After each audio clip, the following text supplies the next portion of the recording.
जय हिंद साथियों, आप सभी का स्वागत है हमारे यूट्यूब चैनल पर। तो यहाँ पर जो है एमपी हॉस्पिटल असिस्टेंट 2026 के लिए हम मॉक टेस्ट लेकर के आए हैं, जो कि सेट नंबर 44 है। यानी कि 43 सेट आपके हो चुके हैं। अगर आपने अटेंड नहीं किए हैं तो हमने प्लेलिस्ट बना दी है, तो आप चैनल पर जाकर के उन्हें अटेंड कर सकते हैं।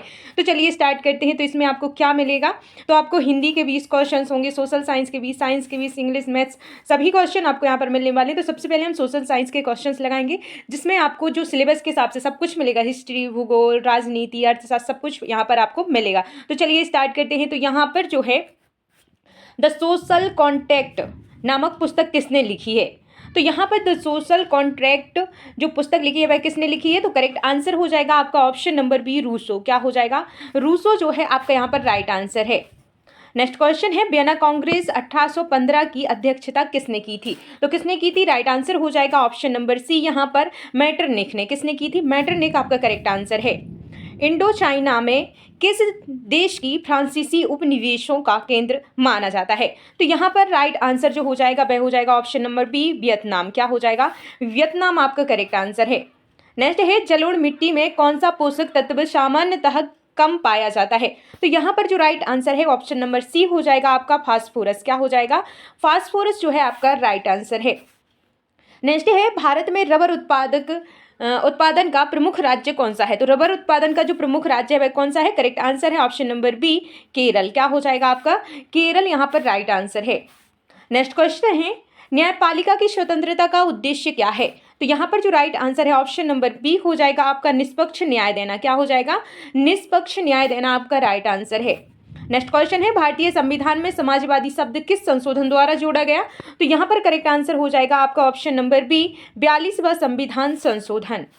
नेक्स्ट है, भारत में मानव विकास सूचकांक का प्रमुख आधार नहीं है। तो यहाँ पर जो राइट आंसर हो जाएगा ऑप्शन नंबर डी हो जाएगा, जनसंख्या। क्या हो जाएगा? जनसंख्या जो है ऑप्शन डी राइट आंसर है। भारत में अभ्रक उत्पादन का प्रमुख क्षेत्र कौन सा है? तो कौन सा है? करेक्ट आंसर हो जाएगा आपका यहाँ पर झारखंड बिहार पट्टी। क्या हो जाएगा? झारखंड बिहार पट्टी जो है ऑप्शन ए राइट आंसर है। नेक्स्ट है, यंग इटली संस्था का प्रमुख उद्देश्य क्या था? तो यहाँ पर जो राइट आंसर है वह हो जाएगा इटली का एकीकरण। क्या हो जाएगा? इटली का एकीकरण राइट आंसर है। भारत में सबसे अधिक जूट मिलें किस राज्य में स्थित हैं? तो सबसे अधिक जो जूट मिलें हैं वह किस राज्य में स्थित है? राइट आंसर हो जाएगा आपका पश्चिम बंगाल। क्या हो जाएगा? Paschim Bengal option B right answer है। अगर अभी तक आप लोगों ने लाइक नहीं किया है तो प्लीज़ लाइक कर दीजिएगा और चैनल को सब्सक्राइब जरूर कर दीजिएगा। और जो फर्स्ट शिफ्ट का एनालिसिस है वो हमने करवा दिया है कि क्या आपसे एग्जाम में पूछा गया है, तो आप लोग चैनल पर जाकर के आप देख सकते हैं। यहाँ पर जो है संघवाद की सबसे महत्वपूर्ण विशेषता क्या है? तो यहाँ पर जो राइट आंसर हो जाएगा वह हो जाएगा शक्तियों का विभाजन। क्या हो जाएगा? शक्तियों का विभाजन आपका करेक्ट आंसर है। नेक्स्ट क्वेश्चन है, उपभोक्ता संरक्षण अधिनियम के अंतर्गत जागो ग्राहक जागो अभियान किससे संबंधित है? तो यहाँ पर जो राइट आंसर है वह हो जाएगा आपका उपभोक्ता अधिकार। क्या हो जाएगा? उपभोक्ता अधिकार ऑप्शन बी राइट आंसर है। नेक्स्ट क्वेश्चन है, भारत का सबसे बड़ा लिग्नाइट क्षेत्र कौन सा है? तो यहाँ पर राइट आंसर हो जाएगा आपका यहाँ पर नेवेली। क्या हो जाएगा? नेवेली आपका ऑप्शन सी करेक्ट आंसर है। नेक्स्ट है, ब्लडी संडे की घटना किस देश में हुई थी? तो ब्लड संडे की जो घटना हुई थी किस देश में हुई थी? तो यहाँ पर जो करेक्ट आंसर है ऑप्शन नंबर बी हो जाएगा रूस। क्या हो जाएगा? रूस जो है आपका करेक्ट आंसर है।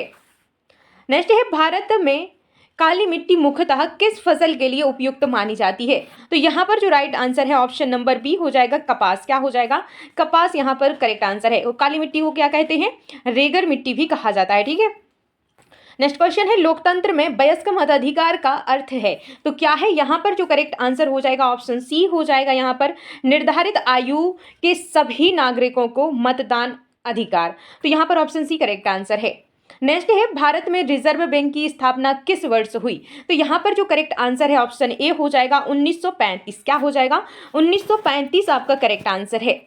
नेक्स्ट क्वेश्चन है, सविनय अवज्ञा आंदोलन की शुरुआत किस घटना से हुई? तो यहाँ पर जो करेक्ट आंसर है ऑप्शन नंबर सी हो जाएगा दांडी यात्रा। क्या हो जाएगा? दांडी यात्रा जो है करेक्ट आंसर है। नेक्स्ट क्वेश्चन है, सतत विकास का मुख्य उद्देश्य क्या है? तो सतत विकास का जो मुख्य उद्देश्य है वह क्या है? तो यहाँ पर जो करेक्ट आंसर है वह हो जाएगा आपका वर्तमान आवश्यकताओं की पूर्ति करते हुए भविष्य की आवश्यकताओं की रक्षा करना। तो ऑप्शन बी जो है आपका यहाँ पर राइट आंसर हो जाएगा। तो यहाँ पर जो है आपके सोशल साइंस के 20 क्वेश्चन कंप्लीट हुए हैं। इन 20 क्वेश्चन में से कितने क्वेश्चन के आंसर आपके सही आए हैं कमेंट करके आप हमें ज़रूर बताना। इसके बाद आता है आपका हिंदी। तो हिंदी में जो क्वेश्चन है वह क्या है, आत्मत्राण कविता में कवि ईश्वर से क्या प्रार्थना करता है? तो क्या करता है? राइट आंसर हो जाएगा आपका संकटों से लड़ने की शक्ति की, तो ऑप्शन सी राइट आंसर है। नेक्स्ट है, नेताजी का चश्मा कहानी में चौराहे पर किसकी मूर्ति स्थापित थी? तो राइट आंसर हो जाएगा आपका यहाँ पर नेताजी सुभाष चंद्र बोस जो है, ऑप्शन बी करेक्ट आंसर है। साना साना हाथ जोड़ी में लेखिका ने सिक्किम की यात्रा किस ऋतु में की थी? तो किस ऋतु में की थी? करेक्ट आंसर है आपका ऑप्शन नंबर डी बसंत ऋतु, यहाँ पर राइट आंसर है। नेक्स्ट है, राम लक्ष्मण परशुराम संवाद में परशुराम के क्रोध का मुख्य कारण क्या था? यही क्वेश्चन ना 24 तारीख की जो फर्स्ट शिफ्ट हुई है ना, उसमें आया था। तो यहाँ पर जो राइट आंसर है इसका वह है धनुष का टूटना। क्या हो जाएगा? धनुष का टूटना, ऑप्शन बी जो है आपका करेक्ट आंसर है यहाँ पर। अगर आप लोगों को क्लास पसंद आ रही हो तो प्लीज़ लाइक ज़रूर कर देना। नेक्स्ट जो क्वेश्चन है, बाल गोविंद भगत के अनुसार मनुष्य का सबसे बड़ा धन क्या है? तो बाल गोविंद भगत के अनुसार जो मनुष्य का सबसे बड़ा धन है वह है भक्ति और वैराग्य, ऑप्शन सी जो है आपका यहाँ पर राइट आंसर है। नेक्स्ट क्वेश्चन है, एक कहानी यह भी में लेखिका ने किस विश्वविद्यालय में अध्ययन किया? तो यहाँ पर जो राइट आंसर है वह हो जाएगा ऑप्शन नंबर बी कलकत्ता विश्वविद्यालय। क्या हो जाएगा? कलकत्ता विश्वविद्यालय, ऑप्शन बी आपका करेक्ट आंसर है। नेक्स्ट है, लखनवी अंदाज पाठ में नवाब साहिब किस फल को काट रहे थे? तो यहाँ पर जो राइट आंसर है वह हो जाएगा आपका खीरा। क्या हो जाएगा? खीरा जो है, ऑप्शन सी राइट आंसर है। नेक्स्ट है, उत्साह कविता में कवि किसे संबोधित करता है? तो यहाँ पर जो करेक्ट आंसर है वह हो जाएगा ऑप्शन नंबर बी बादल को। क्या हो जाएगा? बादल जो है, ऑप्शन बी राइट आंसर है। नेक्स्ट क्वेश्चन है, कर चले हम फिदा कविता में सैनिक किसके लिए अपना जीवन समर्पित करने की बात करते हैं? तो यहाँ पर जो राइट आंसर है वह हो जाएगा आपका वतन के लिए, option number C right answer है। नेक्स्ट है, मनुष्यता कविता में कवि के अनुसार मनुष्य का सबसे बड़ा गुण क्या है? तो यहाँ पर जो राइट आंसर है वह हो जाएगा आपका परोपकार। क्या हो जाएगा? परोपकार जो है आपका यहाँ पर करेक्ट आंसर है। अगर अभी तक आप लोगों ने लाइक नहीं किया है तो प्लीज़ लाइक कर दीजिएगा और कमेंट करके ज़रूर बताना कि आपको जो क्लास है कैसी लग रही है। तो यहाँ पर जो है आपका क्वेश्चन है, कन्यादान कविता में माँ अपनी बेटी को किससे बचने की सलाह देती है? तो यहाँ पर जो राइट आंसर हो जाएगा आपका वह हो जाएगा अत्यधिक सरलता से। क्या हो जाएगा? अत्यधिक सरलता जो है आपका यहाँ पर correct answer option number B हो जाएगा। नेक्स्ट है, संगतकार कविता में संगतकार किसका प्रतीक है? तो यहाँ पर जो राइट आंसर हो जाएगा आपका वह हो जाएगा ऑप्शन नंबर बी हो जाएगा सहायक और उपेक्षित कलाकार का। नेक्स्ट है, नौबत खाने में इबादत पाठ में बिस्मिल्लाह खां किस वाद्य यंत्र के लिए प्रसिद्ध थे? तो यहाँ पर जो राइट आंसर है वह हो जाएगा आपका शहनाई। क्या हो जाएगा? शहनाई जो है करेक्ट आंसर है। नेक्स्ट है, माता का आंचल पाठ में लेखक के पिता किस कार्य से जुड़े थे? तो किस कार्य से जुड़े थे? तो जो करेक्ट आंसर हो जाएगा आपका वह हो जाएगा ऑप्शन नंबर सी हो जाएगा आपका राइट आंसर पुरोहिताई। क्या हो जाएगा? पुरोहिताई जो है आपका यहाँ पर करेक्ट आंसर है। नेक्स्ट जो क्वेश्चन है, फागुन में सावन मुहावरे का अर्थ क्या है? तो यहाँ पर जो करेक्ट आंसर हो जाएगा आपका वह क्या हो जाएगा? ऑप्शन नंबर ए असमय आनंद होना, ऑप्शन ए करेक्ट आंसर यहाँ पर आपका हो जाएगा।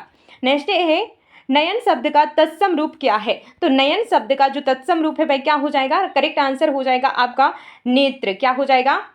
नेत्र जो है, ऑप्शन नंबर बी आपका करेक्ट आंसर है। इसके बाद आता है आपका गद्यांश आधारित प्रश्न है। यहाँ पर पहले आप गद्यांश पढ़िए, इसके बाद में इसके क्वेश्चंस देखेंगे। तो यहाँ पर जो गद्यांश है वह है, प्रकृति मनुष्य की सबसे बड़ी मित्र है। वृक्ष, जल, वायु और भूमि जीवन के आधार हैं।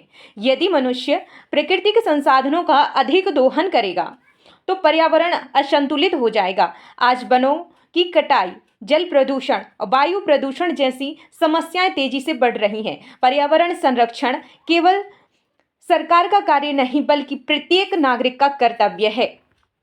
वृक्षारोपण, जल संरक्षण और स्वच्छता के माध्यम से हम पर्यावरण की रक्षा कर सकते हैं और अपने आने वाली जो पीढ़ियों के लिए सुरक्षित भविष्य बना सकते हैं। तो ये था आपका गद्यांश। अब देना है आपको क्वेश्चंस का आंसर। तो यहाँ पर आपका क्वेश्चन है, गद्यांश के अनुसार पर्यावरण संरक्षण का दायित्व किसका है? तो किसका है? करेक्ट आंसर हो जाएगा यहाँ पर आपका ऑप्शन नंबर सी प्रत्येक नागरिक का। क्या हो जाएगा? ऑप्शन सी जो है प्रत्येक नागरिक का है, यहाँ पर करेक्ट आंसर सी हो जाएगा। नेक्स्ट है, निम्नलिखित में से पर्यावरण संरक्षण का कौन सा उपाय गद्यांश में बताया गया है? तो यहाँ पर जो राइट आंसर है वह हो जाएगा ऑप्शन नंबर बी, वृक्षारोपण यहाँ पर आपको गद्यांश में बताया गया था। ठीक है, नेक्स्ट जो गद्यांश है इसको पढ़ना और नीचे क्वेश्चंस के आंसर देना है। आपका गद्यांश है यहाँ पर कि मनुष्य का जीवन संघर्षों से भरा हुआ है। जो व्यक्ति कठिनाइयों से घबरा कर बैठ जाता है वह कभी सफलता प्राप्त नहीं कर सकता।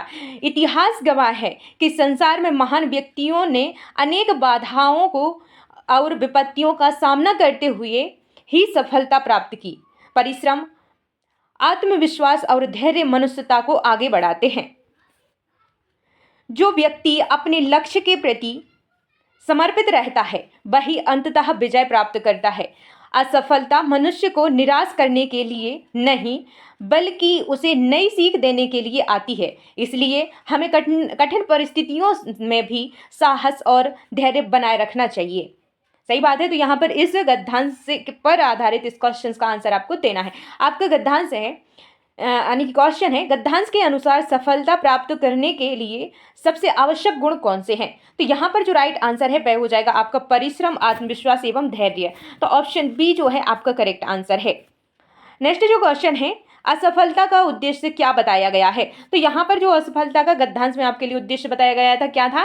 तो राइट आंसर था नई सीख देना। क्या हो जाएगा? नई सीख देना। ऑप्शन सी आपका करेक्ट आंसर है। तो यहाँ पर आपके हिंदी के 20 क्वेश्चन कंप्लीट हुए हैं। इन 20 क्वेश्चंस में से कितने क्वेश्चंस के आंसर आपके सही आए हैं आप हमें कमेंट करके ज़रूर बताना। इसके बाद आता है आपका साइंस का। तो यहाँ पर आपका क्वेश्चन है, किसी तत्व की परमाणु संख्या 16 है, उसके संयोजक इलेक्ट्रॉनों की संख्या कितनी होगी? तो यहाँ पर जो राइट आंसर है वह हो जाएगा आपका 6। क्या कितनी होगी? 6 जो है आपका राइट आंसर है। नेक्स्ट है, विद्युत परिपथ में फ्यूज तार सदैव किस पदार्थ का बनाया जाता है? तो यहाँ पर राइट आंसर है ऑप्शन नंबर सी, सीसा, टिन और मिश्र धातु। ऑप्शन सी आपका राइट आंसर है। किसी वस्तु को अवतल दर्पण के फोकस पर रखने पर प्रतिबिंब कैसा बनेगा? तो कैसा बनेगा? राइट आंसर है आपका यहाँ पर वास्तविक और अनंत पर। तो ऑप्शन बी राइट आंसर है। नेक्स्ट है, मानव शरीर में पित्त रस कहाँ बनता है? तो मानव शरीर में जो पित्त रस होता है वह कहाँ पर बनता है? तो राइट आंसर हो जाएगा आपका यहाँ पर यकृत। क्या हो जाएगा? यकृत जो है आपका करेक्ट आंसर है। नेक्स्ट क्वेश्चन है, पौधों में वाष्पोत्सर्जन मुख्यतः किस भाग से होता है? तो यहाँ पर जो करेक्ट आंसर है वह हो जाएगा ऑप्शन नंबर सी, पत्ती में जो रंध्र होते हैं, छोटे छोटे रंध्र होते हैं जो हमें दिखते तक नहीं है, तो वह वहां से क्या होता है? वाष्पोत्सर्जन होता है। तो पौधे यानी कि पत्ती के रंध्र जो हैं। ऑप्शन सी करेक्ट आंसर है। नेक्स्ट है, किसी विलय का pH बराबर 9 है, वह विलयन होगा। तो क्या होगा भाई? अम्लीय होगा, तटस्थ होगा, क्षारीय होगा, उदासीन होगा, क्या होगा? तो यहाँ पर जो करेक्ट आंसर है आपका वह हो जाएगा ऑप्शन सी, क्षारीय। क्या हो जाएगा? क्षारीय। तो pH जो होता है 7 क्या होता है? 7 जो होता है उदासीन होता है। इससे बड़ा आगे जाएगा तो क्या होगा? क्षारीय होगा। कम जाएगा तो अम्लीय होगा। ठीक है। नेक्स्ट है, मेंडल ने अपने प्रयोगों के लिए किस पौधे का चयन किया था? तो यहाँ पर जो करेक्ट आंसर है वह हो जाएगा आपका मटर। क्या हो जाएगा? मटर आपका करेक्ट आंसर है। किसी चालक में 2A धारा 5 सेकंड तक प्रवाहित होती है, प्रवाहित आवेश क्या होगा? तो यहाँ पर जो करेक्ट आंसर है वह क्या हो जाएगा? ऑप्शन सी हो जाएगा, 10C जो है आपका करेक्ट आंसर है। नेक्स्ट है, ओजोन परत मुख्यतः किस गैस से बनी होती है? तो जो ओजोन परत है वह किससे बनी होती है? तो करेक्ट आंसर हो जाएगा O3। क्या हो जाएगा? O3 जो है ऑप्शन बी आपका करेक्ट आंसर है। मानव नेत्र में प्रकाश संवेदी कोशिकाएं कहाँ पाई जाती हैं? तो मानव नेत्र में जो प्रकाश संवेदी कोशिकाएं पाई जाती हैं कहाँ पर पाई जाती हैं? करेक्ट आंसर हो जाएगा आपका रेटिना। क्या हो जाएगा? रेटिना जो है आपका राइट आंसर है। नेक्स्ट है, विद्युत मोटर किस सिद्धांत पर कार्य करती है? तो दोस्तों जो विद्युत मोटर होती है वह किस सिद्धांत पर कार्य करती है? तो यहाँ पर जो राइट आंसर हो जाएगा आपका वह हो जाएगा विद्युत धारा के चुंबकीय प्रभाव पर। तो ऑप्शन सी आपका यहाँ पर राइट आंसर है। नेक्स्ट है, यदि किसी वस्तु की चाल स्थिर है तो उसका त्वरण कितना होगा? तो यहाँ पर जो राइट आंसर है वह हो जाएगा आपका 0। क्या हो जाएगा? 0 जो है करेक्ट आंसर है। नेक्स्ट है, निम्नलिखित में से कौन सा यौगिक कार्बनिक है? तो यहाँ पर जो करेक्ट आंसर है वह हो जाएगा आपका CH4। क्या हो जाएगा? CH4 जो है राइट आंसर है। मानव में गुणसूत्रों की संख्या कितनी होती है? तो मानव में जो गुणसूत्रों की संख्या होती है वह होती है आपकी कितनी? 46 होती है। क्या होती है? 46। अगर जोड़ों में पूछा जाए कितनी जोड़ी होती है तो 23 जोड़े होते हैं। अगर कुल संख्या पूछी जाए तो 46 होती है। ठीक है। नेक्स्ट है, किसी पदार्थ का द्रव से गैस में परिवर्तन क्या कहलाता है? तो क्या कहलाता है? तो यहाँ पर जो राइट आंसर है वह हो जाएगा आपका ऑप्शन नंबर बी, वाष्पीकरण। क्या हो जाएगा? वाष्पीकरण आपका करेक्ट आंसर है। नेक्स्ट है, खाद्य श्रृंखला में उत्पादक कौन होते हैं? तो यहाँ पर जो करेक्ट आंसर है आपका वह हो जाएगा ऑप्शन नंबर सी, हरे पौधे। क्या हो जाएगा? हरे पौधे जो है राइट आंसर है। रक्त का लाल रंग किसके कारण होता है? तो जो रक्त का लाल रंग होता है वह किसके कारण होता है? करेक्ट आंसर होगा आपका हीमोग्लोबिन। क्या हो जाएगा? हीमोग्लोबिन आपका करेक्ट आंसर है। प्रकाश का प्रकीर्णन किस कारण होता है? तो यहाँ पर जो राइट आंसर है आपका वह हो जाएगा आपका ऑप्शन नंबर सी, सूक्ष्म कणों द्वारा प्रकाश का विखरना। क्या हो जाएगा? सूक्ष्म कणों द्वारा प्रकाश का विखरना। ऑप्शन सी आपका राइट आंसर है। नेक्स्ट है, ऊर्जा का एसआई मात्रक है। तो ऊर्जा का जो एसआई मात्रक है वह क्या हो जाएगा? तो यहाँ पर जो राइट आंसर है वह हो जाएगा आपका जूल। क्या हो जाएगा? जूल जो है ऑप्शन ए करेक्ट आंसर है। अब आपको बताना न्यूटन किसका है, वाट किसका है, पास्कल किसका है, तो ये सारे जो है आपको कमेंट करके हमें बताने हैं। ठीक है। नेक्स्ट जो क्वेश्चन है एंड ये लास्ट क्वेश्चन है, इसका आंसर आप लोग कमेंट करके बताना। आपका क्वेश्चन है, जैव आवर्धन का सर्वाधिक प्रभाव किस स्तर पर होता है? आपके ऑप्शन है उत्पादक, प्रथम उपभोक्ता, द्वितीयक उपभोक्ता या फिर शीर्ष उपभोक्ता। क्या राइट आंसर है? आप लोग कमेंट करके हमें ज़रूर बताइएगा। और आपको क्लास कैसी लगी ये भी बताइएगा। और अगर आप लोगों ने एनालिसिस वाली क्लास नहीं देखी है, जो 24 का जो फर्स्ट शिफ्ट का 24 जून की फर्स्ट शिफ्ट का जो पेपर हुआ था उसका एनालिसिस हमने इसी चैनल पर करवाया है। अगर आप लोगों ने नहीं देखा, एक बार दिखाइए कि क्या आपसे पूछा जा रहा है। ठीक है। और अगली जो हम क्लास लाएंगे उसमें ना उसी के आधार पर आपसे मिक्स क्वेश्चन आपसे मिक्स पूछे जा रहे हैं। ऐसा जैसा हम अलग अलग बना के दे रहे हैं कि 20 का सेट है, 20 का सेट दूसरे का, 20 का सेट तीसरे का, इस प्रकार से क्वेश्चन नहीं पूछे जा रहे हैं। आपसे पूछे प्रश्न क्रमांक 1 में मान लो कि आपकी हिंदी है, प्रश्न क्रमांक 2 में वो सोशल साइंस दे रहा है, प्रश्न क्रमांक 3 में इंग्लिश दे रहा है, प्रश्न क्रमांक 4 में वो मैथ्स से दे रहा है। इस प्रकार से मिक्स क्वेश्चन, एक क्वेश्चन क्रमांक 1 से लगा के क्वेश्चन क्रमांक 100 तक आपसे मिक्स क्वेश्चन आपसे पूछे जा रहे हैं। तो उसी प्रकार की क्लास जो है हम बिल्कुल एग्जाम की तरह क्लास बना करके अगली क्लास लेकर के आएंगे। तो सभी लोग चैनल को सब्सक्राइब करके बेल आइकन प्रेस कर लें ताकि आपसे कोई भी क्लास ना छूटे। हम आपका साथ देंगे आपके आखिरी पेपर तक। ठीक है। तो आप लोगों को ये क्लास कैसी लगी कमेंट करके आप हमें ज़रूर बताना। और अगला जो आपकी जो क्लास आएगी, जो आपका हम सेट लेकर के आएंगे, वो बहुत ही ज़्यादा अमेजिंग होने वाला है, जिस प्रकार से आपसे क्वेश्चन पूछे जा रहे हैं। ठीक है। तो आप लोग कमेंट करके हमें ज़रूर बताइएगा कि आपको किस प्रकार की क्लास चाहिए है। ठीक है। और किसका पेपर कब है कमेंट करके हमें ज़रूर बताना। और किसका, अगर जिसका भी हो जाए पेपर, तो आप हमें क्वेश्चन अगर आपको एग्जाम हॉल के बाद में याद रहें तो आप लोग हमारे लिए ज़रूर बताना। तो यहाँ पर जो है आपके कुल 60 क्वेश्चन हो गए। इन 60 क्वेश्चन में से कितने क्वेश्चन के आंसर आपके सही आए हैं कमेंट करके हमें ज़रूर बताना। तो मिलते हैं नेक्स्ट क्लास में, तब तक के लिए जय हिंद, जय Bharat, bye bye, take care.